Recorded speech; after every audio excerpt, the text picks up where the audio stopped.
Goeiedag aan elkeen wie ingeskakel is vir Jaco de Meyer se virtuele roudiens. Ek groet julle in die naam van Jesus Christus, ons Verlosser en Here. Om 'n roudiens so oor virtuele of elektroniese platform te hê is nie ideaal nie, maar gegeewe die veiligheidsrisiko van groepsbyeenkomste tydens hierdie aggressiewe derde vlaag van die COVID-pandemie, as ook die regering se verbod op groepsbyeenkomste tans, is hierdie die beter of meer wys alternatief. Ek glo wel dat die Here ons steeds sal seën tot sy eer en tot nagedagtenis van Jaco de Meyer. Ek wil uit die staanspoor bekend maak dat alhoewel ons baie gaan sê oor Jaco en die kosbare persoon wat hy was, wil ek die klem plaas op die Here Jesus Christus tydens hierdie roudiens. Hy wie die gewer van alle lewe is, en ek glo ook dit is hoe Jaco dit sou wou gehad het. Laat my toe om my eie as ook ons gemeente, Bethel Baptiste Kerk se innige meegevoel en empatie uit te spreek aan die familie, die vriende, die geliefdes van Jaco de Meyer, wie hom aan die dood afgestaan het. In tye soos hierdie herinner ek gewoonlik ons lidmate aan dit wat die woord van die Here sê in Openbaring 21 vers 1 tot 7. Dit beeld God die Vader uit as 'n liefdevolle Vader, wat elke traan van hartseer uit die oë van gelowiges afvee, in sy hernieude nuwe hemel en nuwe aarde koninkryk. En dit is dan my gebed ook, dat julle die Here in hierdie tyd so sal beleef, as die God van alle vertroosting, soos die woord hom ook noem. Hy wat julle geroep het deur die evangelie van Jesus Christus na homself toe, hy is getrou, en hy sal dit ook so doen. Ek wil vir julle een versie lees vanuit die woord van die Here. Net een versie, maar wat boekdele spreek.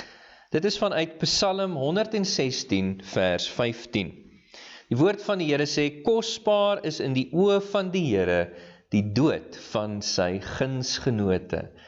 Dit is hulle wie hom heelhartig liefhet en dien in die Here Jesus Christus. Kosbaar is in die oë van die Here die dood van sy gunsgenote.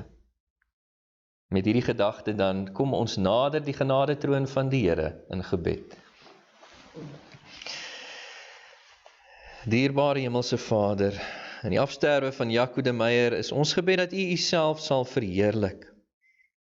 Ons leer in U woord, Here, dat U wat volmaak is in goedheid en in trou, dat U werk alles in U skepping uit volgens die raad van U wil, en niks kan U wil vir elke skepsel in U skepping dwarsboom nie. Daarom vertrou ons ook dan nou op U alwysheid in hierdie situasie, Here. Al is ons seer en al verstaan ons nie altyd waarom U sekere dinge toelaat nie, wil ons soos Job bely, Here, daardie dag toe hy al sy kinders aan die dood afgestaan het. Die Here het gegee, die Here het geneem, prys die naam van die Here. Here, ons bedank U vir die gawe van lewe. Dis inderdaad soos Job bely, Here, U is die een wat lewe geskape het vanuit niks uit nie, Here, en daarom is U ook die enigste persoon in die heelal met die reg om lewe te neem. Ons eer U vir die voorreg, Here, wat ons gehad het om vir Jaco de Meyer vir 'n wyle te kon hê in ons lewens. Ons dank U, Here, dat U hom tot so groot seën gemaak het vir soveel individue. Dank U, Here, vir die huweliksmaat wat hy was. Dank U vir die vader wat hy was. Dank U vir die werknemer wat hy was, vir die vriend wat hy was. Dank U vir die medegelowige wat hy was en die voorbeeld wat hy vir soveel individue was. Here, wil U nie nou genade betoon aan elkeen wie in die lewe agterbly nie. Wil U nie die vertroosting van 'n vader bied aan elke seer hart nie, asseblief, liewe Heer. Bemoedig elkeen wat bemoediging nodig het, terwyl hulle rou oor Jaco de Meyer se afsterwe. Mag U ook dan, Here, elkeen subjektief bewus maak in hierdie dae van U besonderse en genadige bystand in hulle tyd van rou. Here, ons weet dat ons hulp in hierdie situasie, soos in elke situasie, van U alleen afkom. Here Jesus, U is ons rots, ons veilige vesting, ons sterk toring waarin ons vlug vir hulp. U is die enigste bron van hulp in tye van hartseer. Ek wil ook dan bid, Vader, dat U Uself sal verheerlik in die verrigtinge van hierdie virtuele roudiens vandag. Dit bid ons in die naam van Jesus Christus. Amen. Geliefdes, ek gaan vir julle 'n slideshow speel met so 'n paar herinneringe vanuit Jaco de Meyer se lewe.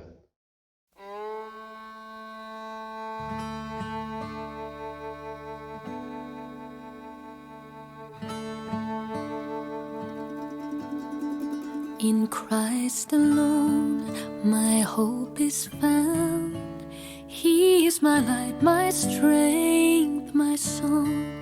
This cornerstone, this solid ground, firm through the fiercest drought and storm. What heights of love, what depths of peace, when fears are still, when striving cease.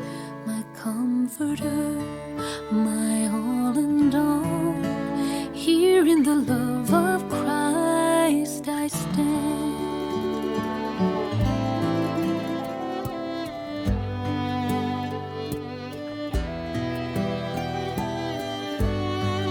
In Christ alone, who took on flesh, fullness of God in helpless babe. This gift of love and righteousness, scorned by the ones he came to save. Till on the cross, as Jesus died, the wrath of God was satisfied. For every sin on him was laid. Here in the death of Christ I live.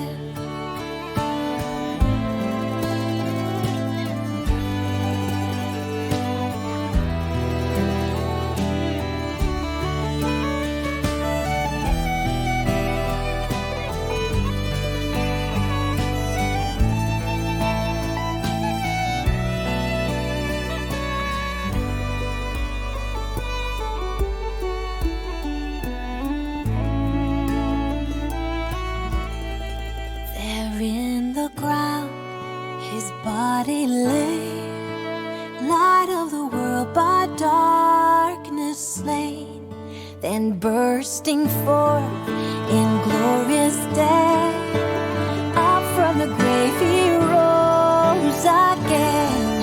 And as he stands at victory, sin's curse has lost its grip on me. For I am his and he is mine, bought with the precious blood of Christ.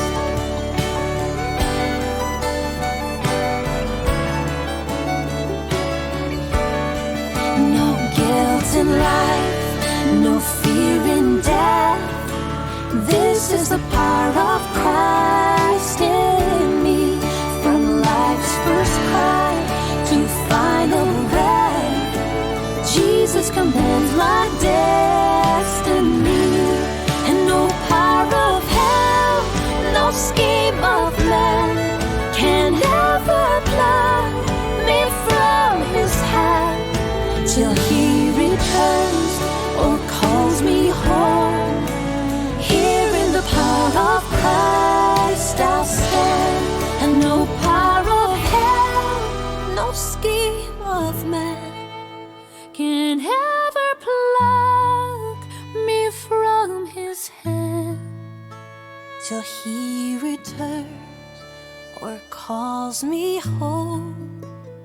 Here in the power of Christ I'll stand.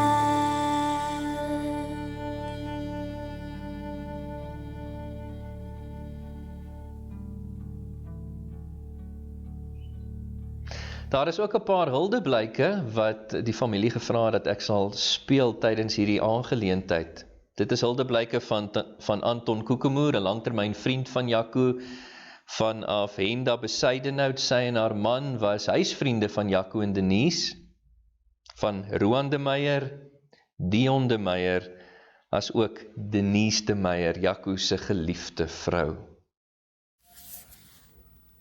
Jaco, my vriend. Ek het nie woorde nie. Jy het ons onverwags gevang en Niemand van ons het dit verwag nie. Ek gaan jou baie mis. Ek gaan al die geselsies mis wat ons altyd gehad het by die werk en by die visvang. Kere wat jy my bel in die aande, of as mens die hoeter by die hek hoor en jy staan hier met die motorfiets. Dankie vir al jou vriendskap. Jy is 'n goeie ou. Jy is eintlik 'n ware gentleman.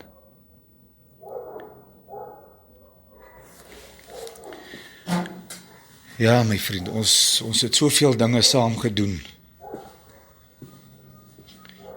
Al die grappies. En die jokes wat ons gemaak het. Veral by die visvang. En dis dinge wat 'n mens gaan mis.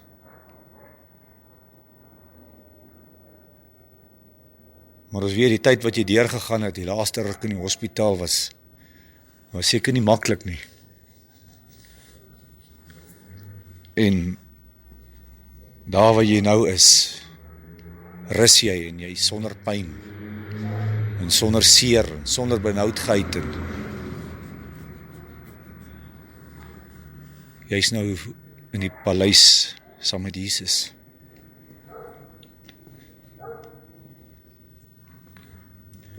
Ek gaan jou baie mis, my vriend. Tot ons mekaar weer sien. Mooi loop. Jou vriend Anton. Van dat ek jou die eerste keer ontmoet het, was jy rustig. Ek het jou nooit anders te beleef as nie rustig nie. Ek het nooit gehoor dat jy lelik of negatief van iemand praat nie. Ek het jou beleef as 'n kalme mens. Al ry jy 1100 kilometers om vir ons te kom kuier, en jy's moeg, en jy kom hier aan en ons groet jou, en die eerste ding wat jy sê is, dis 'n ver pad, Henda, dis 'n ver pad, dis hoe ek jou sal onthou.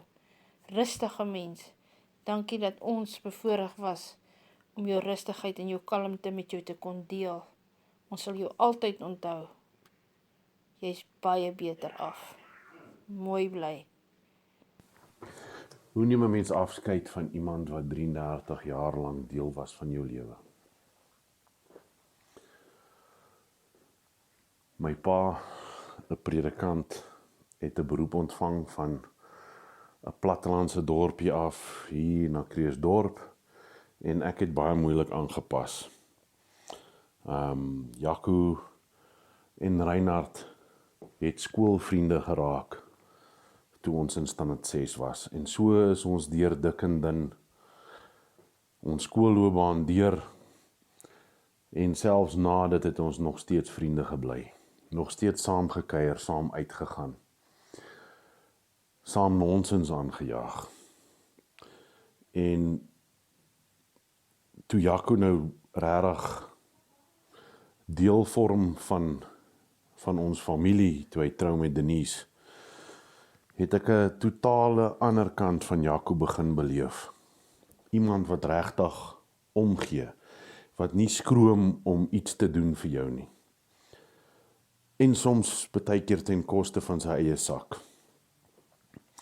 Ek het nie baie lank terug nie, het ek 'n probleempie gehad met my voertuig.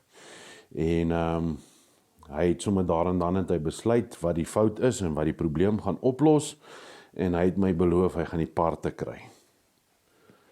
Toe hy die parte kry en ek wil vir hom die geld gee, het hy net volstrek geweier om die geld te neem.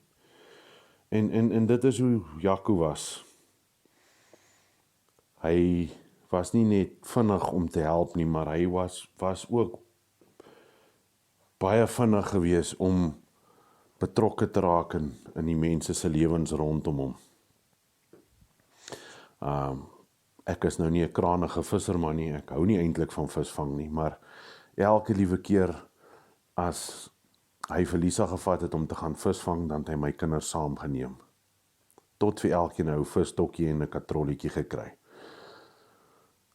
So hy het regtig, hy was 'n persoon wat baie diep spore, nie net in my lewe nie, maar in my gesin se lewe getrap het, en so ook in baie ander mense se lewens. En om terug te kom na die vraag is, hoe neem 'n mens afskeid van iemand wat so lank 'n deel was van jou lewe? Dit is baie moeilik, en ons gaan vir Jaco nog baie lank mis. Maar een ding is verseker, dat die gate, die leemtes wat hy los, sal nie sommer deur enigiemand anders gevul kan word nie. Jaco, ons gaan jou mis, daar waar jy ook al nou is. Weet ons, dat jy's op 'n plek, naby in die Here se hart. Tot ons weer ontmoet. Huldeblyk aan my liefste oom Jaco. Dit was van week tot week, wanneer oom altyd 'n koffie kom drink het, om vinnig bietjie te kon gesels in hierdie besige wêreld, het oom altyd tyd gemaak vir familie. Vriendelik, liefdevol en altyd kwaliteit van 'n goeie grappie of twee vertel. Oom was meer as net familie, maar ook 'n vriend van my. Altyd in my hart sal oom 'n groot spasie neem deur te weet al die goeie tye wat ons saam as familie spandeer het. Dit is te gou, te vinnig en verskriklik hartseer om vir oom Jaco laaste totsiens te sê. In konteks sal oom altyd deel wees van ons lewe. Deur die inspirasie van oom se karakter te neem, het oom Jaco altyd 'n positiewe merk gelos vir die mense wie oom in gemeen was. Al my liefde, Roan. Oom Jaco, vandag se baie hartseer dag. En dit voel nog so onwerklik dat oom nie meer saam met ons is nie. Dit voel nog vir my of ek my foon kan optel, oom kan bel en 'n gesprek met oom kan voer. Dis net goeie herinneringe en wonderlike oomblikke, vol blydskap en hartvullende energie en liefde, wat ek ervaar het saam met oom hier op aarde. Oom Jaco het altyd die vermoë gehad om almal rondom oom nog 'n groter glimlag te gee, met oom se amazing persoonlikheid wanneer ons in oom se teenwoordigheid was. Die sterk invloed wat oom in my lewe gehad het, is tot vandag nog sigbaar. Van die pretkragmeetsessies toe ek jonger was, tot die avontuurlustige, vreeslose geaardheid wat oom aan my betoon het. My hart gaan uit vir Denise, Lisa, Daniel Rinda en my pa. Mag die Here troos bring met die wete dat oom Jaco by ons hemelse Vader in die hemel sal deurbring vir ewig en altyd. Oom Jaco bly in ons almal se harte met die beste nalatiging gedagtes, en oom sal nooit vergeet word nie. Mag oom in vrede rus. My liefste Jaco, my groentie, my hart is stikkend en ek gaan jou so baie mis. Elke oggend se koffie saam voor ons gaan werk het, waar ons stil was, nie te veel gesê het nie, maar die saamwees was genoeg. Dankie vir al die bederf. Jy het my altyd spesiaal laat voel, geliefd. Dankie vir al die mooi herinneringe wat ons saam gemaak het. Memories to last a lifetime. Dankie vir Lisa. Ek sal mooi na jou hart se punt kyk. Dankie vir al die lekker uitstappies wat jy vir ons gereël het. Visvang, jasmynbeharties, die boekwinkel, vakansies en naweke weg.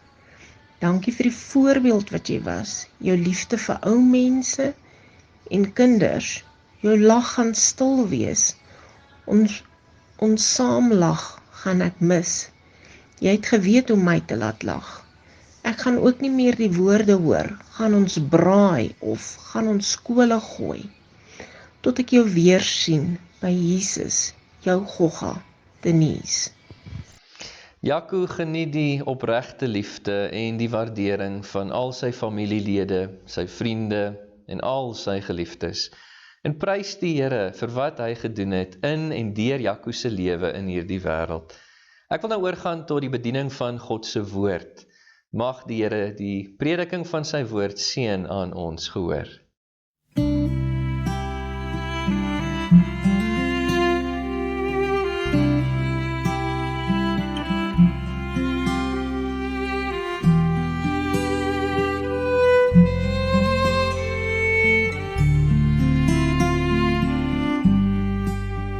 Vriende, julle kan julle Bybels oopmaak by Matteus hoofstuk 16 vers 13 tot 17.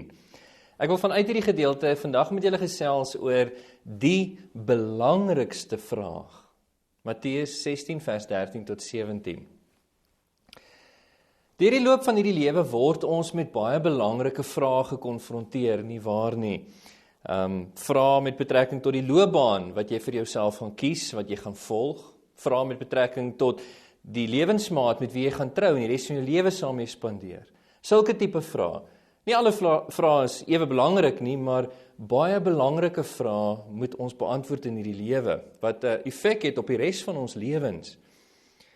Ek wil vandag met jou, oom, tannie, vriend, vriendin, seun, dogter, ek wil vandag met jou persoonlik gesels oor die belangrikste vraag waarmee jy in jou lewe gekonfronteer kan word.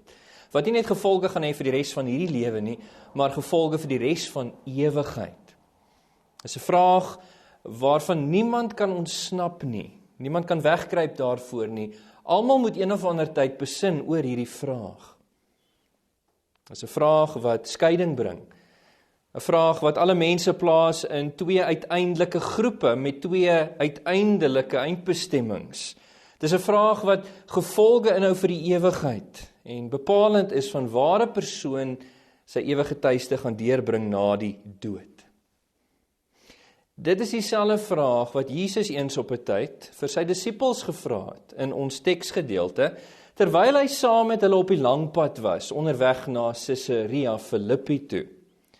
Nou, met betrekking tot die konteks van die teksgedeelte, tot dusver het Jesus, nadat hy sy disippels na homself toe geroep het om hom te volg, waarvan ons vroeër in Matteus lees, hoofstuk 4, vers 17 tot 22, van toe af het hulle vir Jesus gevolg. Hulle het saam met hom tussen die mense rondgegaan, onder die Joodse volk, en hulle het aangehoor die lering wat Jesus vir die mense leer, wat hy met soveel goddelike gesag aangebied het. Hulle het aanskou met hulle eie oë die wonderwerke wat Jesus onder die Joodse volk gedoen het. Wonderwerke wat hom bevestig het as God se Christus in hierdie wêreld.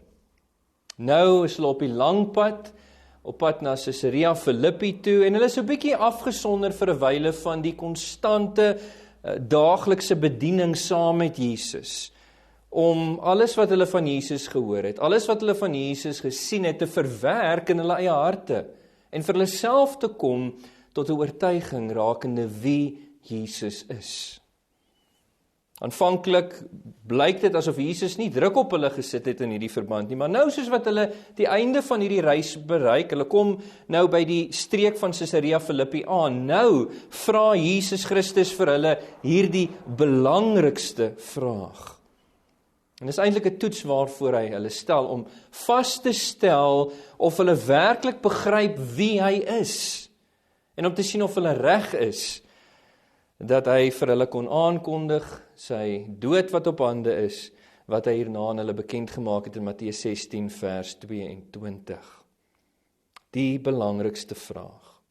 En wat die Here dan vir jou en vir my vandag vanuit hierdie teksgedeelte wil wys, is 3 reaksies. Hy wil ons inlig omtrent 3 reaksies op hierdie uiterste belangrike vraag, sodat jy en ek vandag ons eie harte kan ondersoek, soos wat die disippels eens op 'n tyd hulle harte moes ondersoek. En dat ons vandag vir eens en vir altyd mag kom tot die regte Bybelse oortuiging rakende wie Jesus Christus werklik is.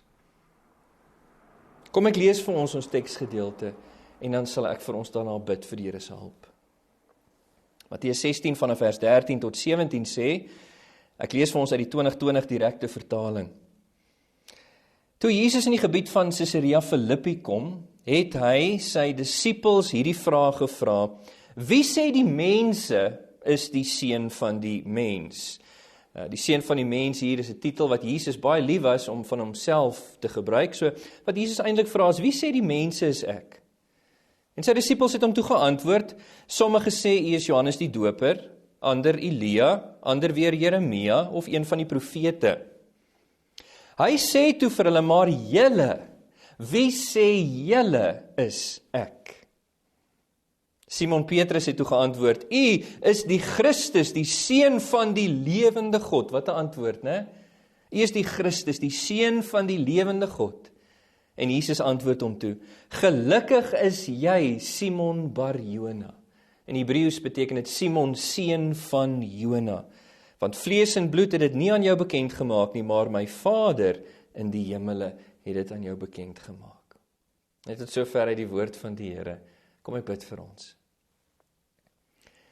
Hemelse Vader, ons kom met nederigheid, soos altyd, maar ook opgewondenheid en met verwagting na u woord toe. Dis ons begeerte, Here, dat u deur u woord en gees met ons sal spreek. Here, dat u vir ons sal konfronteer vandag voor hierdie uiterste belangrike vraag, dat u vir ons sal help deur die gees om ons eie harte te ondersoek. En Here, werklik tot die korrekte Bybelse oortuiging oor Jesus Christus te kom. Doen u werk in ons harte vandag, Here. Dit is ons gebed in Jesus se naam. Amen. Nou ja, eerste let ons op hier in die teks wat ek vir julle voorgelees het, diegene met 'n verkeerde opinie oor Jesus. Diegene met 'n verkeerde opinie oor Jesus. Jesus vra hier 'n initiële vraag aan sy disippels, om hulle voor te berei eintlik. Ek lees vir julle weer 13 en 14. Dit sê, toe Jesus in die gebied van Caesarea Philippi kom, het hy sy disippels gevra, wie sê die mense is die seun van die mens? Wie sê die mense is ek? En die disippels het hom toe geantwoord, sommige sê Johannes die Doper, ander Elia, ander weer Jeremia, of een van die profete. Die mense wat Jesus impliseer in sy vraag, wie sê die mense is ek, is natuurlik die Joodse volk, onder wie die Here Jesus Christus saam met sy disippels rondgegaan het, aan wie hy sy lering met soveel goddelike gesag aangebied het, onder wie hy sy wonderwerke gedoen het, om homself te bewys as die Christus van God. Jy sien, die Joodse skares was derentyd gekonfronteer met wie Jesus Christus werklik is, en nou vra hy sy disippels na hulle opinie. Interessant. Jy sien, Jesus Christus, wie as God alwys en alwetend was, het nie nodig gehad om deur sy disippels ingelig te word, met betrekking tot wat die mense dink en sê oor hom nie. Hy het geweet wat die mense dink en sê oor hom. Markus 2 vers 8 maak aan ons bekend dat Jesus altyd geweet het wat in mense se harte en gedagtes aan die gang is.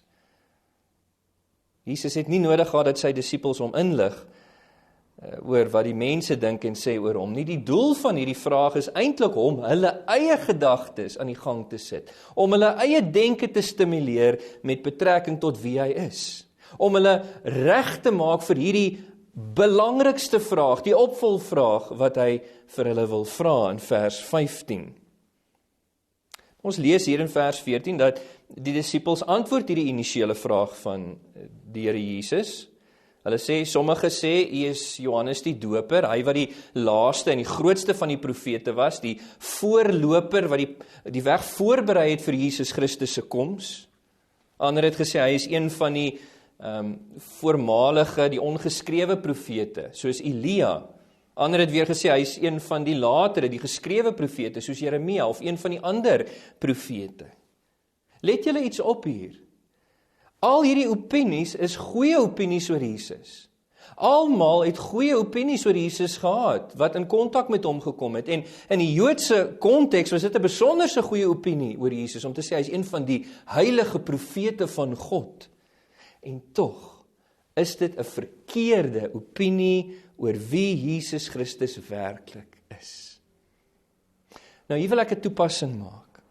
Net so is daar rondom ons in die wêreld vandag baie verkeerde opinies oor Jesus Christus. Sommige is goeie opinies, maar nogtans verkeerde opinies.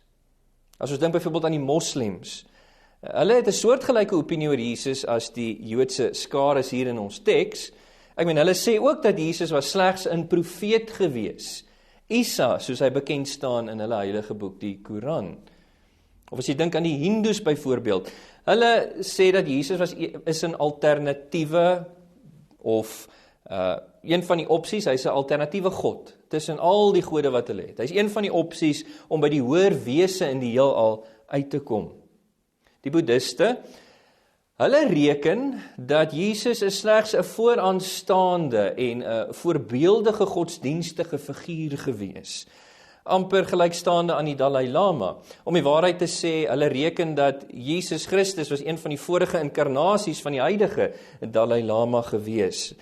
En hy het dan deur boeddhistiese gebruik, dit wil sê deur afsondering, deur meditasie, het hy die goddelike natuur deel geword.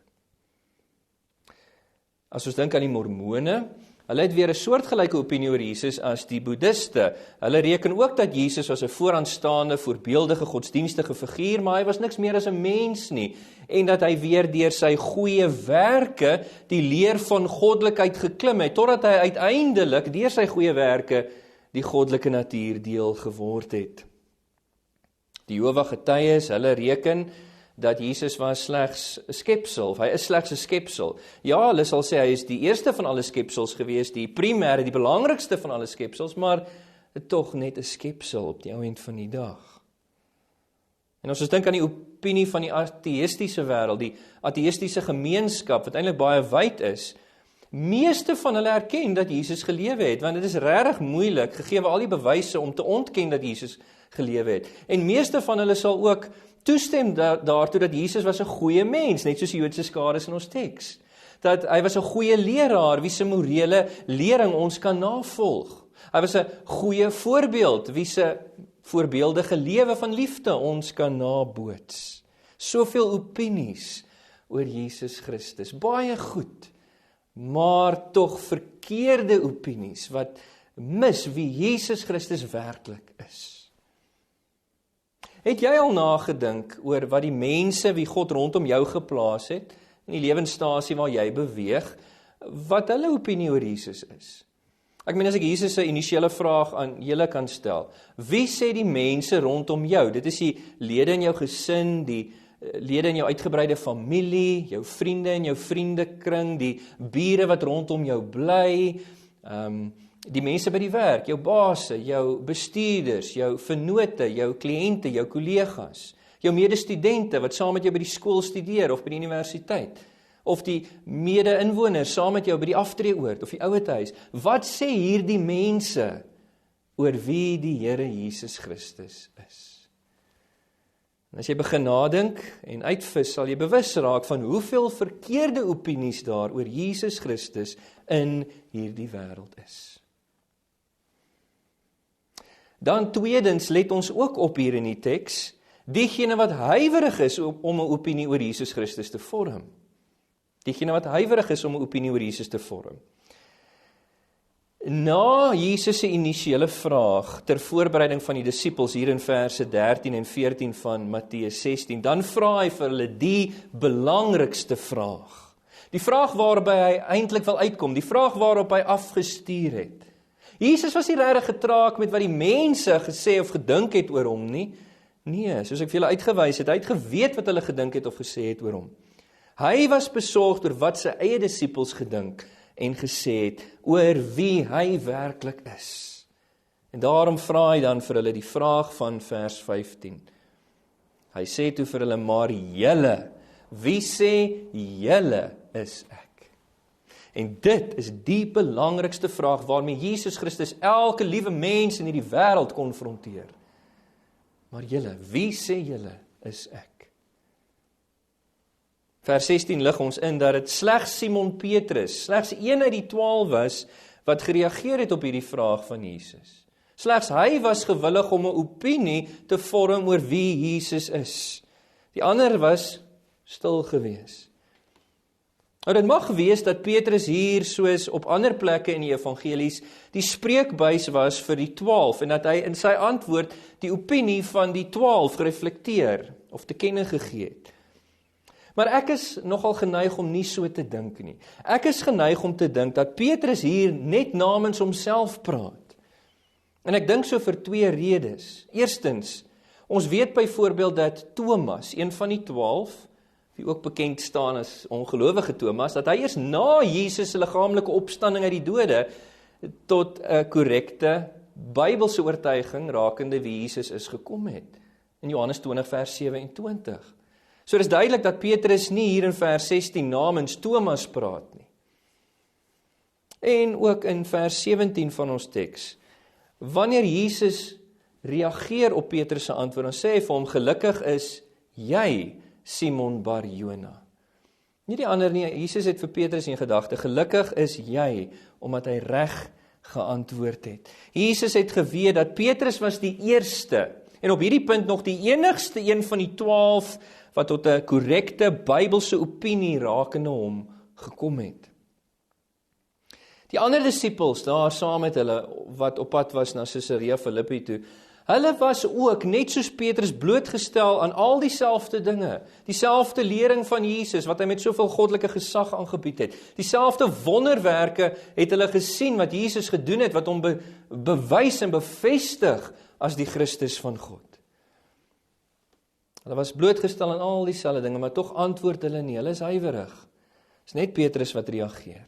Ten spyte van die feit dat Jesus hierdie vraag van vers 15 aan hulle almal stel. Maar julle, nie net Petrus nie, julle, wie sê julle is ek? Nou hier wil ek weer toepassing maak. Net soos daar rondom ons in die wêreld, ook baie individue wat huiwerig is om 'n opinie oor Jesus Christus te vorm.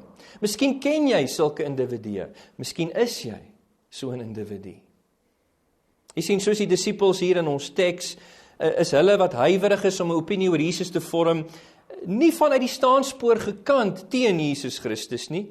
Ek meen, hulle is nie antagonisties of vyandig gesind teen Jesus, teen sy waarheid, teen sy kerk, teen sy saak in hierdie wêreld nie. Nee, hulle is net nog nie oortuig nie. Jy weet, hulle het dalk al vir hulle self gesien met hulle eie oë, net soos die disippels van Jesus, hoe hy ander seën in sy goedheid, hoe hy voorsien vir hulle, hoe hy lei, hoe hy beskerm, en selfs soms met groot wonderwerke in mense se lewens.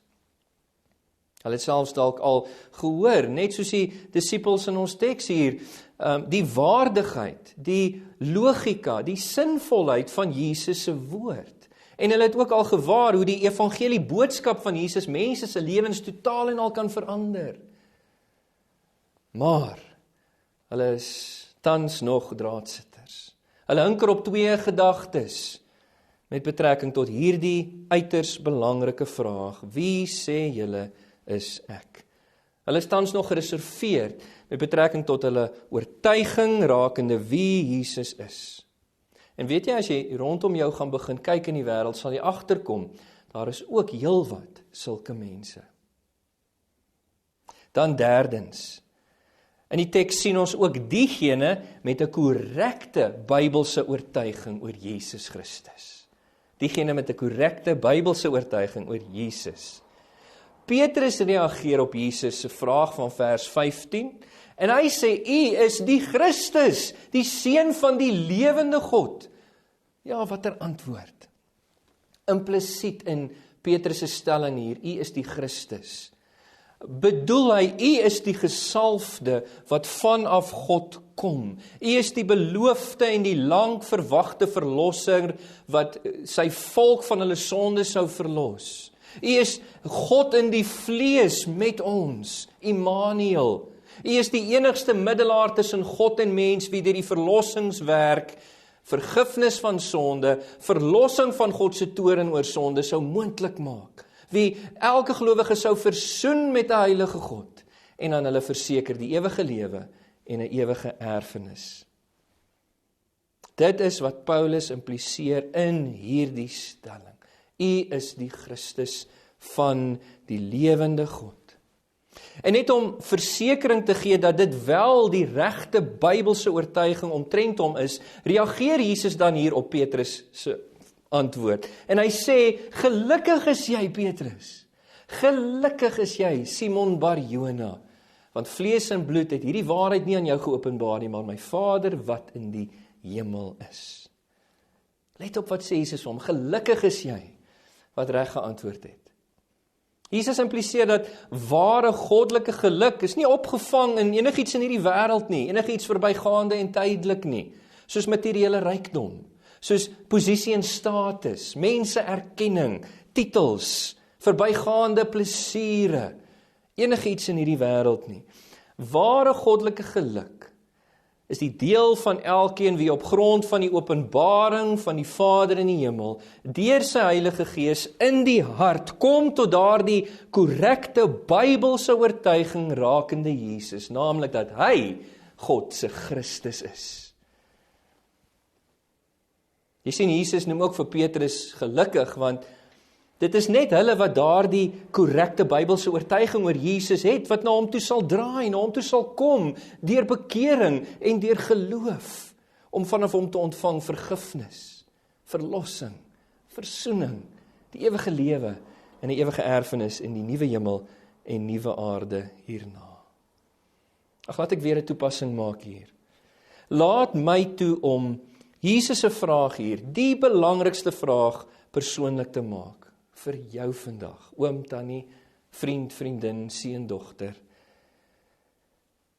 Maar jy, wie sê jy is Jesus Christus? Met betrekking tot hierdie belangrike vraag, waar staan jy? Aan diegene met 'n verkeerde opinie oor Jesus, soos die Joodse skares in ons teks. Aan diegene van julle wat huiwerig is om 'n opinie te vorm oor Jesus, soos die ander disippels op hierdie stadium van die evangelieverhaal. Ek bid vir julle. Ek bid dat God self julle sal oortuig van sonde, geregtigheid en oordeel, soos wat hy doen in hierdie wêreld. Dat hy vir julle sal gee verligte oë van julle verstand, om te besef wat op die spel is. Jy sien, genadetyd sal nie vir altyd daar wees nie. En wie weet of die Here nie ook jou tyd in hierdie wêreld gaan kortknip nie. Ek bid ook vir julle dat die Vader aan julle, soos aan Petrus in ons teks hier, sal openbaar dat Jesus werklik God se Christus is tot redding. Dit wil sê dat hy die gesalfde van God is, wat van die Here kom, dat hy die beloofde en lang verwagte verlosser is, wat elkeen wat in hom glo van hulle sondes verlos. Dat hy God in die vlees is, Immanuel, God by ons. Dat hy die enigste middelaar is tussen God en die mens, wie deur sy verlossingswerk vir ons kom verdien het, vergifnis van sonde, verlossing van God se komende oordeel oor sonde in hierdie wêreld, versoening met 'n heilige God, en aan elkeen wie glo verseker het, die ewige lewe en die ewige erfenis hierna. Ag, kom ek sluit af met hierdie stelling. Mag God deur sy Gees voorsien dat dit die oortuiging van ons elkeen sal wees, tot God se eer. Amen.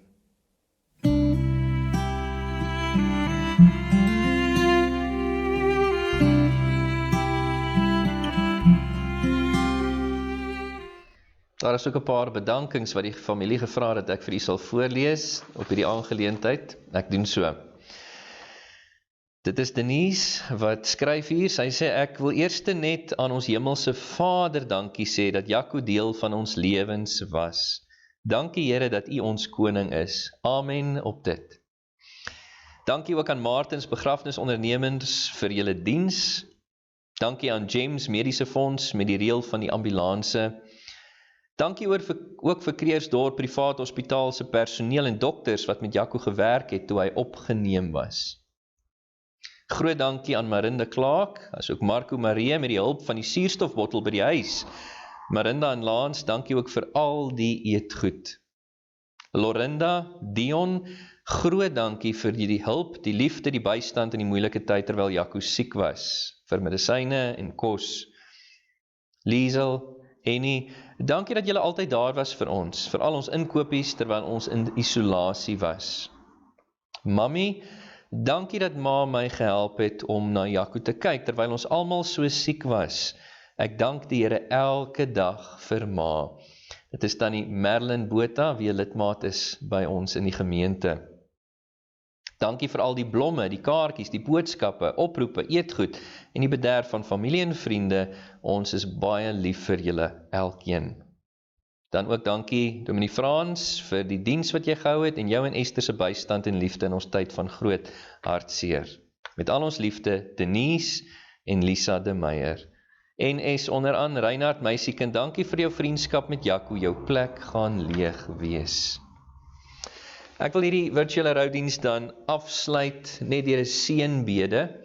Mag die genade van Jesus Christus, die liefde van God die Vader en die gemeenskap van die Heilige Gees met elkeen van julle wees, terwyl julle in hierdie dae en weke en maande rou oor Jaco de Meyer se afsterwe.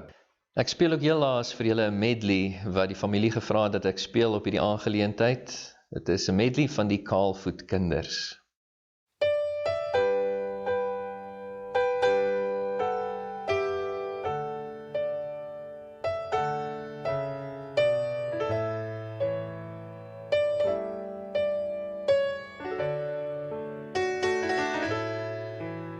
Why me, Lord, what have I ever done to deserve even one of the pleasures I've known?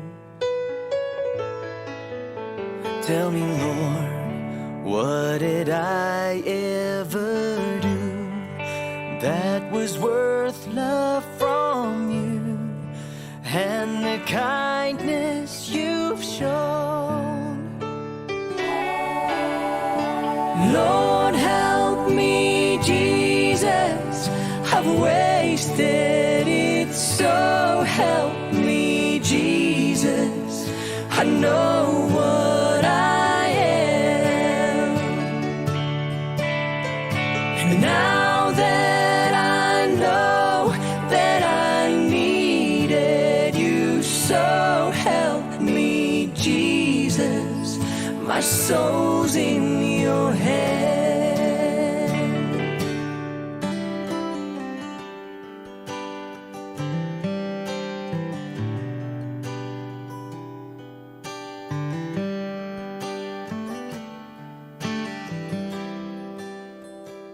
Lord, bring me home again.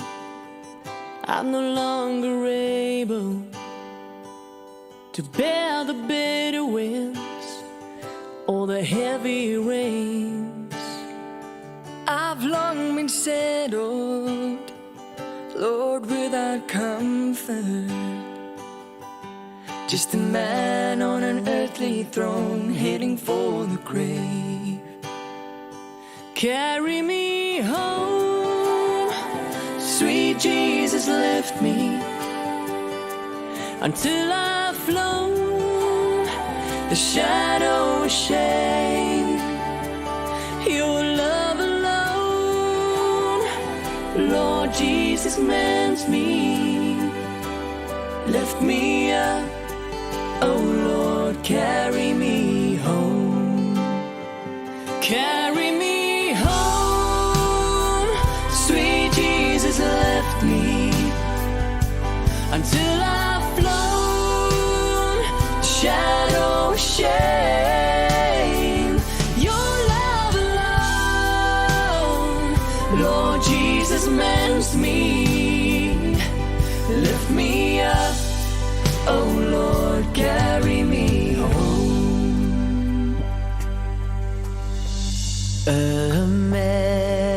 Amazing grace, how sweet the sound that saved a wretch like me.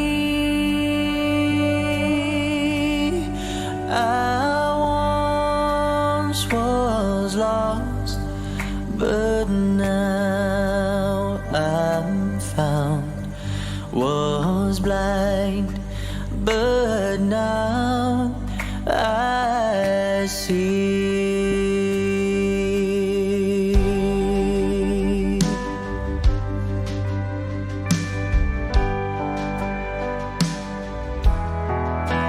It was grace that taught my heart to fear, and grace my fears relieved.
wie er